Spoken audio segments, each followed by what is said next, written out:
उत्तर प्रदेश में चुनाव परिणाम आ चुके हैं। भारतीय जनता पार्टी एक बार फिर से सत्ता हथियाने में कामयाब हो गई है। एक तरफ वो प्रत्याशी हैं जो कि जीत कर विधानसभा पहुंचे हैं और वो खुशियां मना रहे हैं, होलियां मना रहे हैं, तो दूसरी तरफ वो प्रत्याशी हैं जो कि हार गए हैं और वो अब भी अपनी हार का कारण ढूंढने में लगे हुए हैं।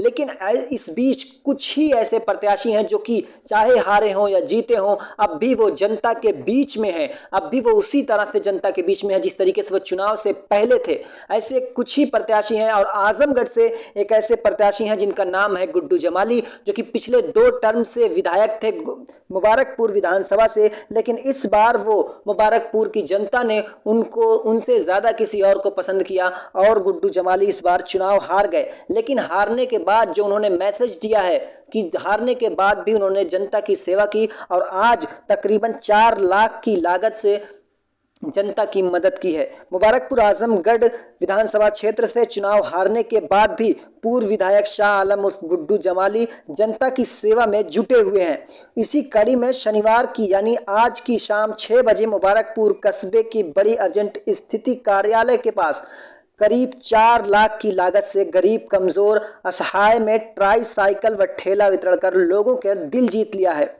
इस मौके पर ट्राई साइकिल व ठेला पाकर लोगों के चेहरे खिल उठे और पूर्व विधायक शाह आलम गुड्डू जमाली को खूब दुआएं दी।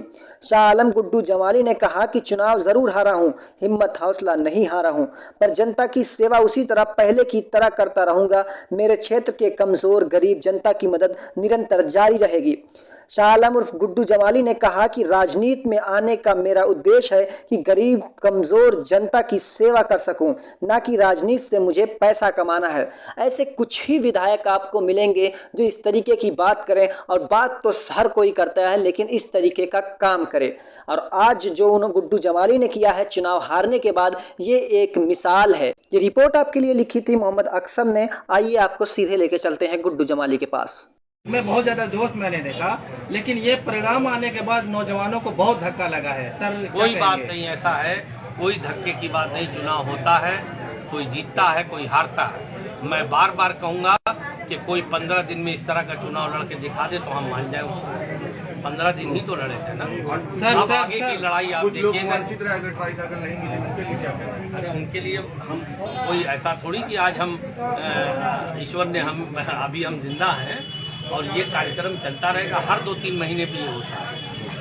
अब हम क्या, 1 मिनट भाई, एक एक सवाल का जवाब दीजिए। अभी क्या होता है, देखिए एक प्रोसेस है। जैसे हमने कहा जो नाम बचे हैं नोट कर लो, एक 2-2 करके तो लाएंगे नहीं। अब हम इसको इकट्ठा करेंगे, जैसे ही 200-400 इकट्ठा हो जाएगा, वितरण हो जाएगा। ये कंटिन्यूअस प्रोसेस है। मेरा असल में प्रयास ये रहता है ठेले वेले को लेकर के कि भाई देखिए हम रोजगार सबको दे नहीं पा रहे हैं। अगर किसी को हमारे जरिए 200-500 की इनकम हो जाए तो मैं ईश्वर का शुक्रगुजार हूँ कि मुझे उसने एक जिंदगी दिया, मैं किसी के काम आ रहा हूँ। अब आप पूछ लीजिए सर, क्या MIM से रिश्ता बना रहेगा? बिल्कुल बना रहेगा, बिल्कुल बना रहेगा। मैं MIM का मजबूत सिपाही हूँ और इस वक्त तो जो आप लोगों को लग रहे हैं नतीजे को लेकर के, वो इसलिए लग रहा है कि भाई 15 दिन में चुनाव लड़े। अब पार्लियामेंट में दिखाएंगे अपनी ताकत को।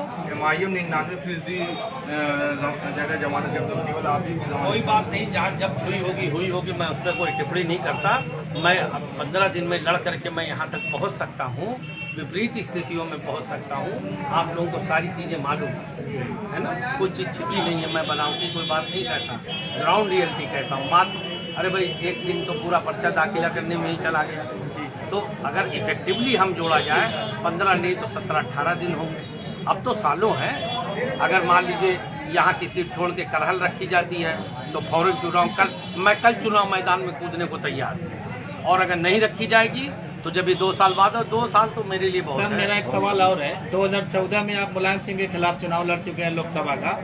सर 2024 में क्या आप किस्मत आजमाएंगे एक बार फिर आजमगढ़ लोकसभा सीट से? उसी सवाल को आप दोहरा रहे हैं। मैं कह रहा हूँ कि मैं 100% लड़ूंगा। जी सर। ये जमीन मेरी है, ये मिट्टी मेरी है,